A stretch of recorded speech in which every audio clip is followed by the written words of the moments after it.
So what was your lights. topic? Let's talk about lights, because we have set them up in ARCHLine, obviously. Yeah. But what are the fine tweaks and tunes that we can imply here? Yeah, as you can see, those are already glowing on the ceiling here as well, and we also have a nice sunlight coming in. So if I would like to work with any of those artificial lights, I can just click on the lamp itself, like I'm just clicking on this one, and I can go to the light settings, edit lamps and lights, and then I can also, of course, turn them on or off. As you can see, it appears right away. I can change its intensity. Let's just make it a little bit more glowing, but not that much, and let's just change its color. I'm giving a little warmer tone to that. So it's just giving that nice touch.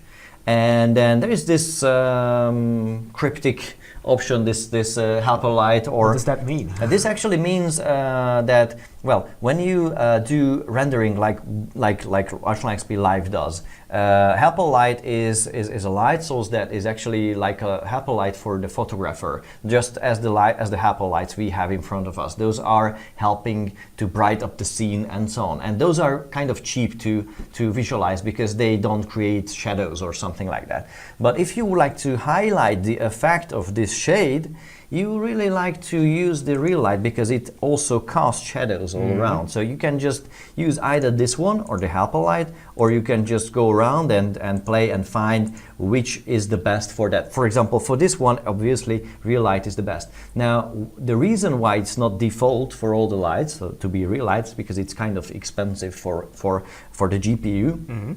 So you should only turn lights into real lights when you really would like to highlight this sort of effect. Other than that, just use them as helper lights. When it's in focal point. Yeah. Now, is there any way to switch all the lights on and off at the same time? Let me tell you why I'm asking that. Because next thing I want to ask you about is the sun position. And if we want to create a day or a nighttime scene, we have to be able to switch between the on and off status of the lights. Yeah, well, okay, this is actually happening on the right-hand side in the navigator. There is this third panel, and that is for the lights. It's actually just a list of all the lights that you have here. So if you click on this panel, you can actually turn them on or off easily, and you can turn all of them actually easily on or off. And this is also kind of a finder, so if you don't know what is compact 11 watts, you just click on that and it will help you find that.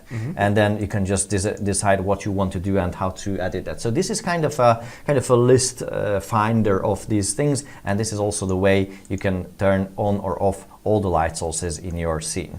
So my next question, follow-up question, is about the sun. So how do we modify where it is? Okay, so let's just turn off the artificial lights for a while, and let me just go back to the top, and there is this last icon. This is for the edit sunlight. This edit sunlight actually delivers the same date and time slider, and you can easily find the best way you would like to represent this whole interior. And also the same way you can also set up some sort of night scenery with a very dark exterior, and when you have something like a light source outside or something like that, this will be really nice. So now we could be turning off on the lights, right? Yeah, now we could go back and just let me just do that and just enable all the light sources. So now we have a completely different visual.